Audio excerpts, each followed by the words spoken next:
তেলেঙ্গানার রাজ্যপালের দায়িত্ব পেলেন রাজ্যের প্রাক্তন উপমুখ্যমন্ত্রী। সাংবিধানিক পদে কাজ করার অভিজ্ঞতা না থাকলেও দলের ঊর্ধ্বে উঠে রাজ্যপালের দায়িত্ব পালন করবেন বলে জানালেন সদ্য তেলেঙ্গানার রাজ্যপালের দায়িত্ব পাওয়া জিষ্ণুদেব বর্মা। তেলেঙ্গানার রাজ্যপাল হলেন ত্রিপুরার বরিষ্ঠ বিজেপি নেতা জিষ্ণুদেব বর্মা। ত্রিপুরার রাজনৈতিক ইতিহাসে প্রথম এ রাজ্যের কোন নেতা রাজ্যপাল হিসেবে দায়িত্ব নিতে চলেছেন। বিষয়টি রাজ্যবাসীর গর্বের মুকুটে নতুন সোনালী পালক যুগের সামিল বলে বিশেষজ্ঞ মহলের অভিমত। জিষ্ণুদেব বর্মার তেলেঙ্গানার রাজ্যপাল নিযুক্ত হওয়ার খবরে দলমত নির্বিশেষে সাধারণ মানুষের মধ্যে খুশির বাতাবরণ। বিজেপি কর্মী হিসেবে রাজনৈতিক জীবনের সূত্রপাত, এরপর নিষ্ঠা একাগ্রতা সহ দলকে সামনের থেকে নেতৃত্ব দিয়ে এই বিজেপি নেতা মানুষের হৃদয়ের অন্তঃস্থলে জায়গা করে নেন। পরবর্তীতে 2018 সালে তিনি ত্রিপুরার উপমুখ্যমন্ত্রী হিসেবে 5 বছর দায়িত্ব পালন করেন, যা নাকি তার রাজনৈতিক জীবনে সফলতার অনন্য নিদর্শন। এই নিষ্ঠা ও সততার পুরস্কার স্বরূপ এবার তেলেঙ্গানার রাজ্যপাল হিসেবে দায়িত্ব গ্রহণ করতে চলেছেন জিষ্ণুদেব বর্মা।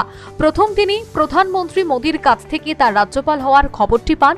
পরবর্তীতে তেলেঙ্গানার মুখ্যমন্ত্রীর কাছ থেকে ফোন পেয়ে তিনি এ ব্যাপারে নিশ্চিত হয়েছেন বলে সাংবাদিকদের জানালেন জিষ্ণুদেব বর্মা। প্রথম আমাকে ফোন করেছিলেন প্রধানমন্ত্রী স্বয়ং। উনি একটা ফোন করে বললেন, তুমি ত্রিপুরার বাইরে কাজ করতে হবে তোমাকে। আমি বললাম, আপনি আদেশ করুন, আমরা তো পার্টি করি, যেখানে যা আদেশ হবে তাই করবো। ওই কথা হয়েছে ওনার সঙ্গে। তারপর আমাকে ফোন করেছে মুখ্যমন্ত্রী তেলেঙ্গানার, বলে ওয়েলকাম টু তেলেঙ্গানা। তখন আমি জানলাম যে আমি তেলেঙ্গানা রাজ্যপাল হয়ে যাচ্ছি।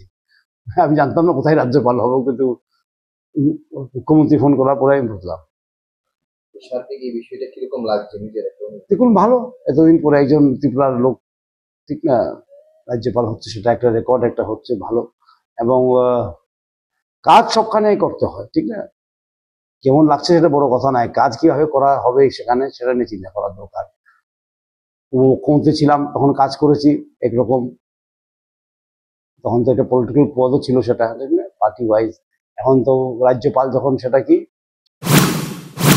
এছাড়া দলের ঊর্ধ্বে উঠে রাজ্যপাল পদে সাংবিধানিক কাজকর্ম করার বার্তা দিলেন জিষ্ণুদেব বর্মা।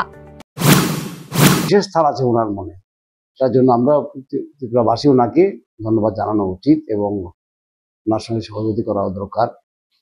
ত্রিপুরাকে সুন্দর একটা রাজ্য বানাতে হলে প্রধানমন্ত্রীর সাহায্য লাগে, উনি সবসময় সাহায্য করে গেছেন। আমি যখন উপমুখ্যমন্ত্রী ছিলাম, আমার দপ্তর ছিল ফাইন্যান্স, আমি ছিলাম কি বলে আরডি দেখতাম, পঞ্চায়েত দেখতাম, সেখানে উনি অনেক সাহায্য করেছেন।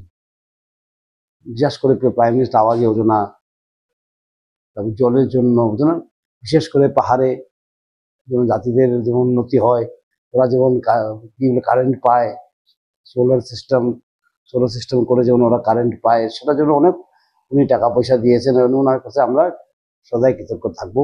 এবং আজকে উনি আবার প্রমাণ করে দিয়েছেন ত্রিপুরাকে উনি ভুলেননি। ত্রিপুরা থেকে এবার প্রথমবার আফটার 75 ইয়ার্স। আগামী 31শে জুলাই তেলেঙ্গানায় যাচ্ছেন সে রাজ্যের সদ্য দায়িত্বপ্রাপ্ত রাজ্যপাল জিষ্ণুদেব বর্মা। এরপরেই দিল্লিতে তিনি রাজ্যপালের বৈঠকে যোগ দেবেন। সর্বোপরি তেলেঙ্গানার রাজ্যপাল হিসেবে জিষ্ণুদেব বর্মার নিযুক্তি রাজ্যের রাজনৈতিক মহলে প্রেরণা বলেই বিশেষজ্ঞদের অভিমত। Bureau report, news vanguard.